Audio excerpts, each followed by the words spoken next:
এই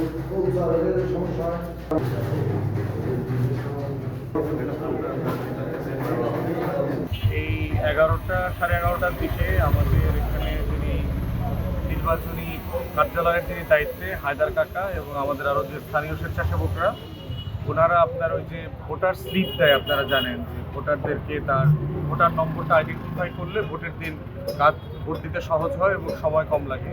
ওই কাজ করছিল এখানে ভলান্টিয়াররা। তখন আপনার প্রায় 9-10টা মোটরসাইকেলে 15 জনের মতো স্ট্রবেরি সুপার ডটেড ও ক্লাসিক ভ্যারিয়েন্টে সেন্সেশন জাগুক শিহরণ ছেলেপেলে এখানে ঢুকে যারা কাজ করতেছিল তাদেরকে হুমকি দেয় এবং আমাদের অফিসের ভিতরে যে চারপাশে পোস্টার লাগানো ছিল, ব্যানার ফেস্টুন ছিল, এগুলো ছেড়ে ফেলে। তারপরে হচ্ছে যে টেবিলগুলো ধাক্কাধাক্কি করে এবং আপনারা দেখেছেন যে আমাদের চেয়ারগুলো আছে সেগুলো অনেকগুলো চেয়ার ভেঙে ফেলে এবং কন্টিনিউ হুমকি দিচ্ছিল যে কালকের পরে দেখে নিব কারা এলাকায় থাকে না থাকে। এবং আমরা পরবর্তীতে ছবি এবং ভিডিও দেখে আইডেন্টিফাই করেছি এরা সবাই বিএনপির যে প্রার্থী আছে এখানে জয়নাল আবেদিনের ডান হাত বলে যাকে আর কি, সুলতান চেয়ারম্যান, এই সুলতান চেয়ারম্যানের কোরামের লোক। এবং প্রত্যক্ষদর্শীরা বলেছে যে এই ঘটনা ঘটার সময় সুলতান চেয়ারম্যান এখানে দাঁড়ানো ছিল দূরে এবং তাকে দেখেছে তারা আসা যাওয়া করার।